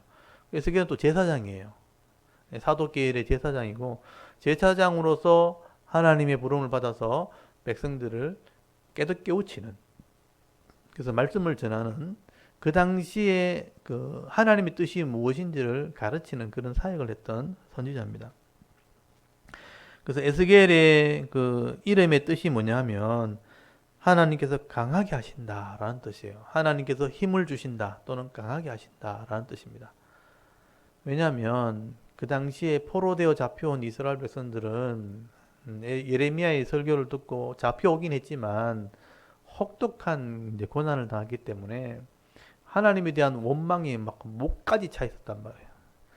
그러니까 그런 원망과 불평하는 사람들에게 이제 하나님이 우리를 회복시켜준다, 또 이제 예루살렘 망하게 된다, 이런 말을 할 때 굉장히 분노하게 되고 굉장히 이제 강팍하게 대하게 될 때 하나님의 뜻을 이제 전하게 되는 사명을 가진 사람이 에스겔입니다. 그래서 굉장히 어렵게 사역을 했다는 것을 알 수가 있어요. 그래서 그런 사역에 에스겔을 불렀으니까 에스겔이 순종하기 쉽지 않죠. 그러니까 아무도 들으려고 하지 않는 데 가서 설교하라 그러면 굉장히 부담스럽거든요. 사실 뭐 지금도 마찬가지지만 설교자가 우리가 이게 말씀을 들으려고 하는 사람한테는 무슨 말을 해도 받아들이고 아멘 하기 때문에 편하게 말씀을 전하는데, 적어도 안 들으려고 하는 사람한테 가서 설교하는 것은 진짜 힘든 일이거든요. 마음이 부담이 너무 크단 말이에요. 에스겔은 그런 사람에게 이제 말씀을 전해야 되기 때문에 좀처럼 확실한 걸 보여주지 않으면 안 온단 말이에요. 순종 안 한단 말이에요. 요나처럼 도망가 버릴 수 있잖아요. 그래서 에스겔서 1장부터 3장까지가 에스겔의 소명장이에요. 확실하게 에스겔을 이제 사명을 주려고 보여줍니다. 에스겔에게 하나님의 영광을 보여줘요. 하나님의 영광을 미리 보여주고, 그리고 에스겔에 순종할 것을 이제 명령을 하게 돼요. 그래서 에스겔이 그것을 순종한다 할 때 결국은 그 사역을 하게 되는 겁니다. 그래서 1장부터 3장까지는 에스겔이 부름받는 과정을 설명하는 거예요. 그러면서 하나님의 영광을 보여주는 그런 장면이 나오는데, 이게 굉장히 어렵게 느껴지는 거죠. 하늘의 영광을 이제 글로 설명한 것이니까. 이게 무슨 내용이냐면 사도 요한이 나중에 이제 천국의 모습 보잖아요. 사도 요한이 계시를 받아가지고 천국의 모습을 보면서 천상의 예배를 막 설명하죠. 그게 에스겔서 4장, 5장에 나오는 얘기거든요. 그거 똑같은 걸 본 거예요. 그러니까 다니엘이 본 걸 요한이 봤다 그랬잖아요. 그러니까 요한이 본 것을 지금 에스겔도 똑같이 본 거예요. 그거를 400년 전에 그러니까 기록을 했으니까 이제 그게 글로 기록됐으니까 이해하기 쉽지 않게 기록되어 있단 말이에요. 근데 그 요한계시록을 읽고 오면 쉬운데 요한계시록 읽기 전에는 이게 무슨 말인지 굉장히 어려웠을 수 있어요. 그렇지만 이제 에스겔을 부르는 장면이 그만큼 이게 영광을 보여주는 그만큼 확실한 소명을 주려고 했다는 것을 이해하시면 어느 정도는 이해하실 수 있습니다. 그래서 오늘 이제 1장부터 3장까지 볼 수 있을지 모르겠는데 단락이 나눠지거든요. 1장부터 3장까지는 에스겔의 소명이니까 1장 위에다가 그렇게 써놓으십시오. 1장에서 3장까지는 에스겔의 소명 이렇게 써놓으셔야 돼요. 그래서 1장이 하나님의 영광이고 2장이 에스겔의 명령하는 그 사명을 설명하는 장면이에요. 그 다음에 3장까지가 이제 파수꾼으로 세우는 에스겔의 사명, 3장까지가 사명이기 때문에 전체를 에스겔의 소명이라고 보셔야 됩니다. 요 한 단락으로 보셔야 돼요. 그렇게 이해하시고 일단 에스겔서 1장을 한번 살펴보도록 하겠습니다. 여러분 에스겔서 1장 1절 한번 보십시오. 30째 해에 넷째 달 초닷새에 내가 그발 강가 사로잡힌 자 중에 있을 때에 이 그발 강가가 이제 바벨론에 있는 그 강입니다. 강 메소포타미아에 있는 강입니다. 그래서 거기에 포로가 아마 잡혀갔었던 지역인 것 같아요. 그래서 하늘이 열리며 하나님의 모습이 내게 보이니 여기 하나님의 모습 하는 거 동그라미 쳐주십시오. 그러니까 하나님의 모습을 본 거예요. 여러분 하나님을 볼 수 없잖아 우리가요. 근데 에스겔이 보았다는 거예요. 그러니까 말로 설명할 수 없는 하나님의 영광을 본 거예요. 그래서 1장 제일 마지막 장에도 이게 하나님의 형상이다 라고 설명이 되어 있어요. 이걸 보여줄 정도면요 에스겔이 좀처럼 하나님 말 전하라 해가지고는 그 상황에서 전하기 쉽지 않은 거예요. 그러니까 에스겔을 설득하려고 하나님의 영광을 보여준 거예요. 포기하지 못하도록, 그러니까 거절하지 못하도록. 그래서 그게 굉장히 크죠. 2절에 보시면 여호야긴 왕이 사로잡힌 지 5년 그달 초닷새. 그러니까 다니엘은 여호야김 때 잡혀왔거든요. 여기는 여호야긴이라고 돼 있죠. 여호야김, 그 다음에 여호야긴, 그 다음에 시드기야거든요. 그러니까 이걸 아셔야 돼요. 에스겔이 잡혀왔을 때는 아직 예루살렘은 완전히 망하지 않은 상태예요. 이해하시겠죠? 그리고 시드기야가 왕이 되고 난 뒤에 11년 돼야 망하거든요. 그러니까 에스겔이 말씀 한참 전하다가 에스겔서 24장에 가야 예루살렘이 망해요. 그리고 그 망했다는 소식이 에스겔서 33장까지 가야 그게 소식이 전달돼요. 몇 개월 지나야 이제 소식이 전달되거든요. 그래서 실제로 에스겔서 24장에서 예루살렘은 망하고 역사 속에서 33장까지 가서 그 소식이 전달되는 거예요. 그러면 한번 생각해 보세요. 바벨론 포로 잡혀온 사람들은 아직까지 성전이 무너지지 않았잖아요. 에스겔이 잡혀왔을 때 그때 잡혀온 사람들은 비록 고난을 당했지만 무슨 생각을 하고 있냐면 아직 성전이 있기 때문에 하나님이 거기 계신다고 믿는 거예요. 그렇겠죠? 그러면 돌아갈 수 있겠구나 이런 생각한단 말이에요. 근데 에스겔은 아니다. 성전 무너진다. 그리고 너희들은 여기 살아야 된다. 이런 얘기하면 굉장히 기분 나쁠 거란 말이에요. 그 당시에 이스라엘 사람들은요. 성전이 무너지면 하나님이 죽는 거나 마찬가지거든요. 하나님이 어떻게 죽어? 하나님 영원하신 분이고 전능하신 분이고 하나님이 살아계신 분인데. 그래서 에스겔이 선지자라 그러면서 성전 무너진다. 이 나라 망했어. 우리가 여기서 살아야 된다. 이렇게 얘기하면 다 화를 낸단 말이에요. 근데 안 들으려고 한단 말이에요. 근데 하나님의 계획은 뭐냐면 너희들이 죄를 지었기 때문에 성전이 무너지고 다시 회복되어서 메시아가 오는 것이 진짜 하나님 나라거든요. 그걸 이제 설명해 줘야 되는 거죠. 그 당시에 이스라엘 백성들에게 하나님 나라를 설명하는 거예요. 근데 그게 쉽지 않다는 거죠. 그 당시 이스라엘 상황에서는. 그래서 에스겔을 불러가지고 그걸 지금 설명하고 있는 거예요. 내가 하늘에서 영광을 가지고 이 땅에 지금 내려왔다. 땅에 내려오신 하나님의 영광을 지금 보여준 거예요. 이게 엄청난 일이 에스겔에게서는 개인적으로 임하게 된 것입니다. 그래서 한번 보십시오. 3절에 갈대였던 그발 강가에서 그 이스라엘 잡혀간 지역이라고 그랬죠. 그래서 여호와의 말씀이 부시 아들 제사장이잖아요. 그 에스겔은 제사장입니다. 제사장 나 에스겔에게 특별히 임하고 여호와의 권능이 내 위에 있으니라. 그래서 에스겔에게 하나님의 권능이 영광이 임하게 되는데요. 4절 보십시오. 내가 보니, 보니란 말 동그라미 주시고, 봤다는 건 뭐냐면 에스겔에게 환상을 통해서 보여준 거예요. 그 당시에 성경이 기록되기 전이기 때문에 결국은 성경이 완성되기 전이죠. 완성되기 전이기 때문에 에스겔에게 보여주는 게 많아요. 그럴 수밖에 없었어요. 지금은 성경을 보면 이해가 되지만 지금은 보여줄 일이 없어요. 왜냐하면 그때 다 보여줬고 성경에 다 기록했기 때문에. 지금 보려고 하는 것은 속을 가능성이 굉장히 많습니다. 다른 영적인 존재들이 엉뚱한 거 보여줄 가능성이 많아요. 성경을 모르면 이게 성경인지 아닌지 구분도 못해요. 그래서 성경을 보는 게 더 확실합니다. 그래서 잘 모르면 성경을 보십시오. 엉뚱한 거 보려고 그러지 말고. 성경이 어렵다고 눈으로 보여달라고 그렇게 하면요. 마귀가 와서 귀신이 와서 다른 걸 보여줍니다. 그것도 뭐 영적인 거 체험했다고 엉뚱한 말 하지 말고요. 성경을 바로 보는 게 훨씬 낫습니다. 성경도 제대로 이해 못하면서 하나님의 영광을 보겠다고 하면 하나님 성경부터 보고라 그래요. 성경에 충분히 다 설명이 되어 있습니다. 그래서 오늘날 이제 이런 분들이 잘못된 분들이 굉장히 많아요. 그래서 성경 자체를 이제 내가 본 게 확실하니까 성경 안 보려고 그래요. 이게 그 확인할 길이 없잖아요. 그러면 더 엉뚱한 데로 가게 되는 겁니다. 그걸 좀 잘 보십시오. 논리적으로 잘 이해하시면 좋겠어요. 그래서 그 당시에는 성경이 완성되지 않았으니까 에스겔이 보여준 거예요. 그걸 성경에 기록했으니까 우리가 확인하면 되죠. 봤어요. 북쪽에서부터 폭풍과 큰 구름이 오는데 이건 충분히 머릿속에 상상이 되죠. 먹구름이 밀려오는데 그 속에 불이 번쩍번쩍하여 빛이 그 사방에 비치며 그 불 가운데 단쇠, 그러니까 우리 벌겋게 달아있는 쇠 덩어리죠. 쇠 같은 것이 나타나 보이고 그 속에서 내 생물의 형상, 이거 동그라미 치시고요. 내 생물이라는 게 나와요. 내 생물. 내 생물인데 어떤 형상을 가지고 나타나는데 그들의 모양이 이러하니 그들은 사람의 형상이 있더라. 그 어떤 생물인데 살아있는 존재인데 모양이 사람 같은 모양을 가지고 있다는 거예요. 6절 그들에게 각각 네 얼굴과 네 날개가 있고 보니까 이제 얼굴이 네 개가 있다는 거죠.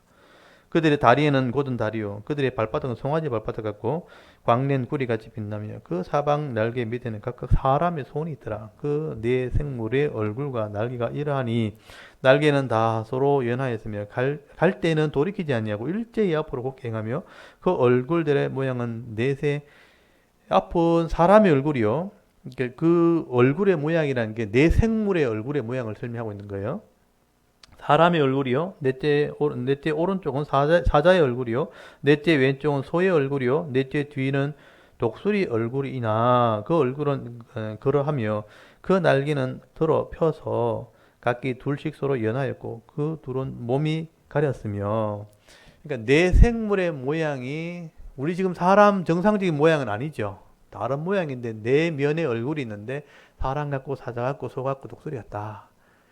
근데 이 그 전체를 다 보고 나면 이게 뭔지 알고 이 부분적으로 지금 보고 있지만 전체를 다 보면 이해가 되는데 이게 뭐냐 하면 이것의 정식 이름은 그룹이에요. 그룹 옆에 써놓으십시오. 10절 옆에다가 이 네 생물의 원래 이름은 그룹이에요. 그룹. 이 그룹이 뭐냐면 우리 한국말로 그룹이라고 썼는데 영어로 보면 케루빔이라는 케루빔. 이걸 한국말로 옮기면 천사예요. 천사. 천사의 모습을 이렇게 설명한 거예요. 그래서 그 옆에다가 하나 써놓으십시오. 10장 14절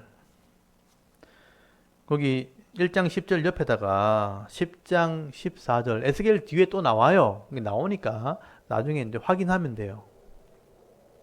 처음 보는 사람들이요. 이게 뭔지 몰라가지고 이게 뭘까 하다가지고 다른 거 안 보는 거예요. 이걸 일단 전체적으로 이해하시면 돼요. 이건 천사의 모습이다. 그 10장에 또 설명이 나오니까 거기 10장 14절 한번 펴보십시오. 거기 보면 이 10장 1절에 보시면 이에 내가 보니 그룹들 머리 위에 궁창의 남보석 같은 이 그룹들 하는 거 보이죠? 요게 천사를 말하는 거예요. 그래서 14절에 보시면요. 그룹들에게는 각기 네 면이 있는데 첫째면은 그룹의 얼굴이요. 둘째면은 사람의 얼굴이요. 셋째 사자의 얼굴이요. 넷째는 독수리의 얼굴이라. 그들이 올라가니 그들은 내가 그발 강가에서 보던 생물이라.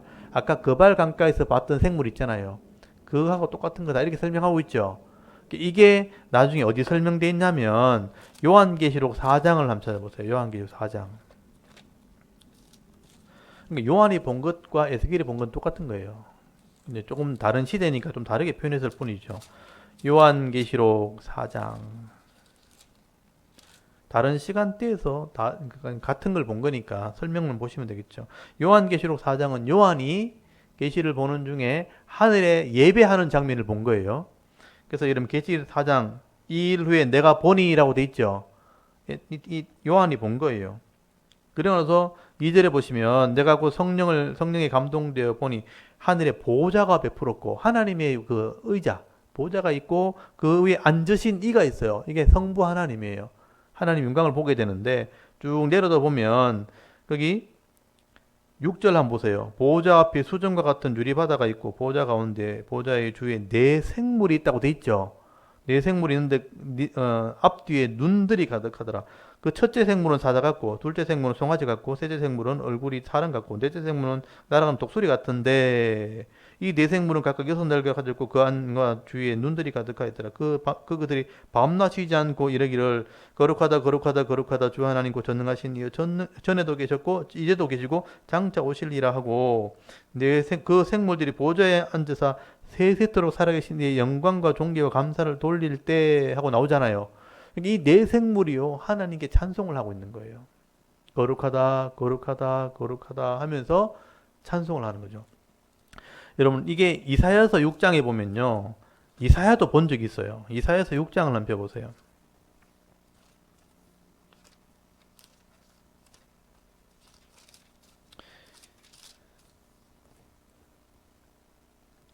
이사야서 6장 1절 한번 보십시오. 거기 우시야 왕이 죽던 해, 이 문둥병 걸려 죽은 왕이 우시야예요. 잘할 줄 알았는데 문둥병 걸려 갑자기 죽은 거예요. 이사야 실망하고 있을 때 하나님이 하늘의 영광을 보여준 거예요. 실망하지 말라고.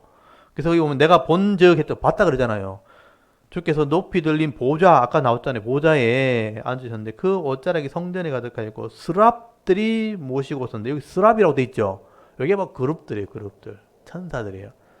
각기 6날개 있고 그 둘은 자기의 얼굴을 가리고 그 둘은 자기의 발을 가리고 그 둘은 날며 서로 말하되 거룩하다 거룩하다 거룩하다 만군의 여호와여 영광이 온 땅에 충만하도다 하더라라고 돼 있죠. 여기는 그냥 스랍들이라고만 돼 있고 그냥 얼굴을 가렸다. 그리고 찬송은 똑같잖아요. 그래서 이게 다 천사의 모습을 설명한 거예요. 근데 에스겔서에 보면 요한계시록의 모습과 가장 비슷하게 설명하고 있지만 그 대부분 사람들이 이걸 어떻게 해석할까 뭐 하는데 굳이 해석할 필요는 없잖아요. 천사들이 그런 모습을 있었다는데. 근데 단지 이제 이걸 우리가 이해하는 방법으로 설명하려면 그 천사들의 사역의 모습이 아닐까 보통 그렇게 생각합니다. 사람처럼 사역하고 소처럼 사자처럼 독수리처럼 사역하는 천사의 모습을 그렇게 설명하는 것이 아닐까. 얼굴의 모습을 그렇게 설명하고 있기 때문에 그 정도만 우리가 이해해도 충분하고요. 이게 하나님의 보좌에서 돕는 천사들이 거기에 있었다 하는 것을 이해하시면 돼요. 그룹, 케루빔이라 천사들이라라고 써놓으면 됩니다. 일단 그 모양은 우리가 가서 보면 알잖아요. 지금은 글로는 이렇게 설명되어 있지만 우리가 생각하는 천사가 우리 사람의 모양도 있고요. 또 다른 모습으로 사역하는 천사가 있다는 거예요. 그렇게 이해하시면 충분히 우리는 그 정도만 이해도 충분히 이해할 것 같습니다. 그리고 에스겔서 1장으로 돌아와 보시면 요한이 봤던 것이나 이사야가 봤던 것이나 하나님의 보좌에 있는 천사들의 모습을 보았다. 그리고 11절 에스겔서 1장 11절에 보면 그 얼굴들은 그러하며 그 날개는 더럽혀서 각기 둘씩 서로 연하였고 그 둘은 몸을 가렸으며 이런 모습은 똑같죠. 하나님 앞에서는 자신을 가리고 날개로 난다는 것은 굉장히 빠르게 움직인다는 그런 의미가 있는 거예요. 그 다음 12절에 영이 요거 영은 동그라미 치시고요. 성령을 통해서 일하시고 있다는 거예요. 성령이 명령하시면 움직이는 겁니다. 영이 어떤 쪽으로 가면 그 생물들도 그대로 가되 돌이키지 아니하고 일제히 앞으로 걷게 행하며 또 생물들의 모양은 타는 숯불과 횃불 모양 같은데 그 불이 그 생물 사이에서 오락내락하며 그 불은 광채가 있고 그 가운데에서 번개가 나며 그 생물들은 번개 모양 같이 왕래하더라. 굉장히 빠르게 움직인다라는 뜻입니다. 15절에 내가 그 생물들을 보니 그 생물들의 곁에 있는 땅 위에는 바퀴가 있는데 그 내 얼굴을 따라 하나씩 있고 그 바퀴의 모양과 그 구조는 황옥은 보석이죠. 보석같이 되어 있는데 그 네 손 똑같은 모양을 가지고 있으며 그들의 모양과 구조는 바퀴 안에 바퀴가 있는 것 같으며 그들이 갈 때는 사방으로 향한 대로 돌이키지 않냐고 가며 그 둘레는 높고 무서우며 그 네 둘레로 돌아가면서 눈이 가득하며 그 생물들이 갈 때 바퀴들도 그들과 그 곁에서 가고 그 생물들이 땅에서 들릴 때에 바퀴도 들려서 영이 어떤 쪽으로 가면 생물들도 영이 가리하는 곳으로 가고 바퀴들도 그 곁에서 들리니 이는 생물의 영이 그 바퀴들 가운데 있음이니라. 이게 바퀴란 게 뭐냐 하면요. 그러니까 하나님의 보좌를 움직이는 마차. 그러니까 이거는 하나님의 마차라고 보시면 돼요. 마차가 이동식 보좌라고 보시면 됩니다. 근데 방향이 사방향으로 갈 수 있는 바퀴가 네 방향이 달렸다는 거예요. 어디든지 갈 수 있는 움직이는 그런 바퀴로 되어 있다. 그런 마차였다라고 보시면 되죠. 이게 어떤 개념이냐 하면요. 아까 요한이 하나님 보좌를 봤다 그랬죠. 천상에 있는 보좌잖아요. 근데 지금 하나님 백성이 포로 잡혀갖고 절망 가운데 있을 때 하나님이 에스겔을 부르려고 이동용 보좌를 가지고 내려오셨다라고 이해하시면 돼요. 이동용 보좌니까 움직이는 거죠. 바퀴가 달려있는 모습으로 설명을 하고 있다는 겁니다. 영과 함께 천사들이 같이 움직이는 거죠. 근데 그건 하나님이 움직이시니까 굉장히 빠르게 움직인다라고 표현하시면 됩니다. 이해하시면 됩니다. 여러분 21절 보시면 그들이 가면 이들도 가고 그들이 서면 이들도 서고 그들이 땅에서 들릴 때에는 이들도 그 깃에서 들리니 이는 생물의 영이 그 바퀴들 가운데 있습니다. 그 생물의 머리 위에는 여기 보십시오. 수정 같은 궁창의 형상이 있어 보기에 두려운데 그들의 머리 위에 펼쳐져 있고 여기 보면 수정 같은 궁창이 나오죠. 이게 아까 요한계시록 4장에 나왔던 하나님 보좌 있죠. 그 모습과 똑같은 거예요. 궁창은 하늘이죠, 하늘. 그리고 23절에 그 궁창 밑에 생물들의 날개가 서로 향하여 펴있는데 그 생물은 두 날개로 몸을 가려서 저 생물도 두 날개로 몸을 가렸더라.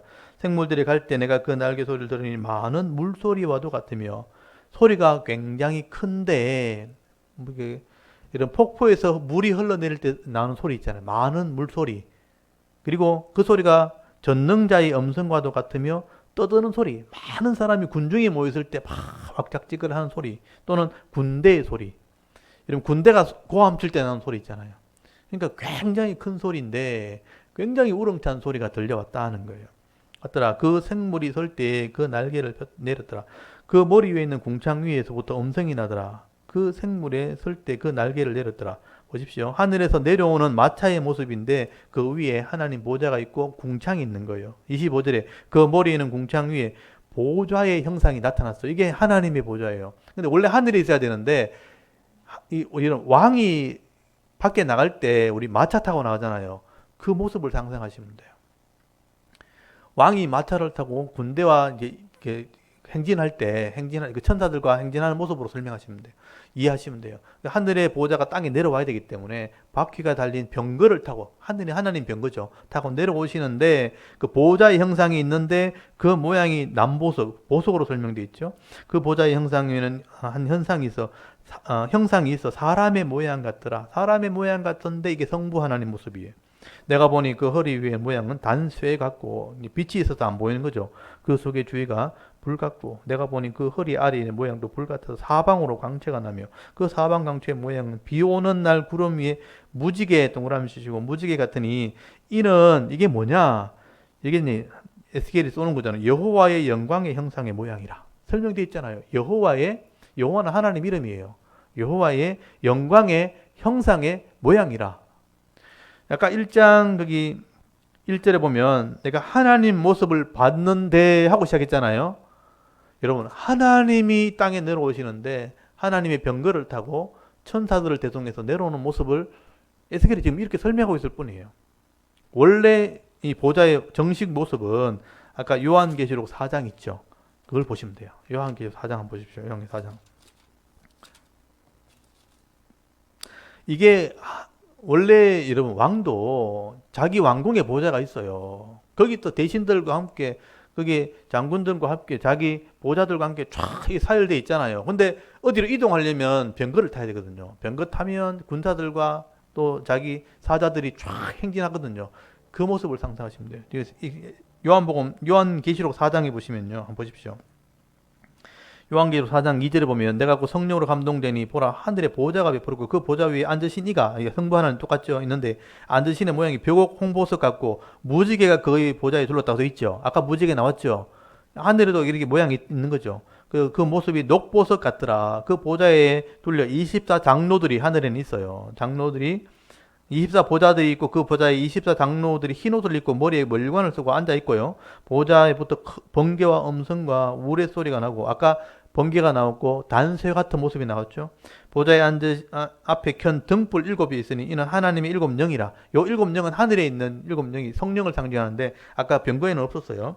6절에 보좌 앞에 수증 같은 유리바다 아까 나왔죠. 수증 같은 유리바다가 있고 보좌 가운데 보좌 위에 네 생물이 있는데 앞뒤에 눈들이 가득하다. 아까 네 생물 나왔잖아요. 그러니까 이 하나님을 호위하는 천사들이에요. 사자 같고 송아지 같고 사람 같고 독수리 같고 6날개로 이렇게 자기를 가렸다고 돼 있죠. 그래서 그 안에 주위에는 눈이 가득하다. 그리고 찬송하는 모습이 설명돼 있잖아요. 이게 하나님 보좌의 모습이고요. 그러니까 아까는 여기는 바퀴가 있는 것밖에 차이 안 나잖아요. 그러니까 병거를 타고 내려오신 거예요. 그래서 그발 강가에 와서 요한에게 보여진, 그러니까 에스겔에게 보여진 거잖아요. 그래서 에스겔이 봤다고 설명하는 게 에스겔서 1장 28절 다시 돌아오시면 내가 이 본 것은 여호와의 영광의 형상의 모양이다. 그리고 내가 보니 엎드려 말씀하시는 이의 음성을 들었다. 그 보좌 앞에 하는 이 에스겔이 엎드린 거예요. 여러분 에스겔이요. 그냥 누굴 보내가지고 하나님 말씀 내라 하면 안전하는 거예요. 하나님이 직접 내려오시니까 꼼짝 못한 거예요. 그대로 엎드린 거예요. 그래서 2장부터가 이제 말씀을 주시는 거죠. 그 하나님의 보좌에 앉으신 하나님께서 직접 말씀을 이건 환상 중에 보여준 거예요. 에스겔에게 2장 1절 보십시오. 여기 보면 그가 내게 이르시되 인자야 네 발로 일어서라 내가 네게 말하리라 하시며 그가 내게 말씀하실 때 그 영이 내게 임하사 나를 일으켜 내 발로 세우시기로 내가 그 말씀하시는 자의 소리를 들으니 내게 이르시되 인자야 내가 너를 이스라엘 자손 곧 패역한 백성 나를 배반한 자에게 보내노라. 이게 이제 에스겔의 사명인 거죠.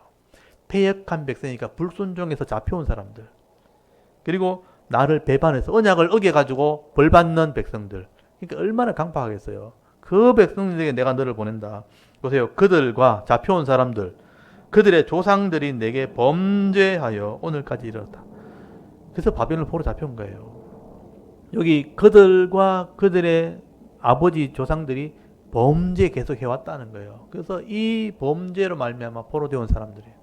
얼마나 강팍하겠어요. 그 사람들에게 네가 설교해야 된다. 에스겔이 가슴이 철렁대는 거죠. 4절 보세요.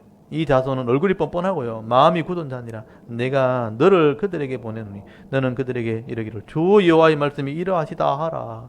여러분 마음이 이미 뻔뻔하고요. 얼굴이 뻔뻔하다는 것은 이 두껍다는 거잖아요. 그러니까 죄를 지어도 죄 안 지은 것처럼 뻔뻔하고 마음이 굳었다는 것은 회개하지 않는 이런 마음을 가지고 있는 사람들. 근데 하나님이 이랬다 하고 전해라는 거예요. 아무도 안 듣는데 전해라는 거예요. 5절 그들은 패역한 족속이라 그들이 듣든지 아니 듣든지 그들 가운데 선지자가 있음을 할지니라. 인자야 에스겔이 하는 말이죠. 사람의 아들아 너는 비록 가시와 찔레와 함께 있습니다. 전갈 가운데 거주할지라도 그들을 두려워하지 말고 그들의 말을 두려워하지 말지어다. 그들은 패역한 족속이라도 그 말을 두려워하지 말며 그들의 얼굴을 무수하지 말지어다. 말은 쉽지만 여러분 쉽지 않죠. 얼마나 그게 힘들면 가시하고 찔레라고 표현했겠어요. 전갈이라고 전갈 물려보셨습니까? 우리 시골 하면 독사한테 물릴 각오하고 가라는 거죠. 그들의 얼굴이나 그들의 말을 두려워하지 마라. 왜냐면 그렇게 말할 거라는 거죠. 7절 그들은 심히 패역한 자라. 그들이 듣든지 안 듣든지 너는 내 말을 구할지어다. 너 인자야, 내가 네게 이르는 말을 듣고 그 패역한 족속같이 패역하지 말고 네 입을 벌리고 내가 네게 주는 것을 먹으라 하시기로 내가 보니 보라 한 손이 나를 향하여 펴졌고 보라 그 안에 두루마리 책이 있더라. 그가 그것을 내 앞에 펴시니 그 안팎에 글이 있는데 그 위에 애가 애곡 재앙의 말이 기록되었다. 아까 말했죠. 예루살렘 아직 망하지 않았다 했죠. 이 망한다는 얘기를 써놨단 말이에요. 슬픈 얘기란 말이에요. 애가 애곡 재앙이 내리는 얘기. 그러니까 잡혀온 사람들은 예루살렘이 아직 안 망한다고 생각하고 있는데 망한다 이렇게 전해라는 거죠. 이게 돌맞을 소리란 말이에요. 쉽게 말하면. 그렇지만 선지자가 있었는 줄 알기 위해서 내가 너를 부른 거다. 죽으러 가는 거나 마찬가지인데 여러분 웬만한 각오 없이는 이거 못 간단 말이에요. 그러니까 하나님 영광을 안 보여주면 이 사람이 안 믿을 거란 말이에요. 에스겔이.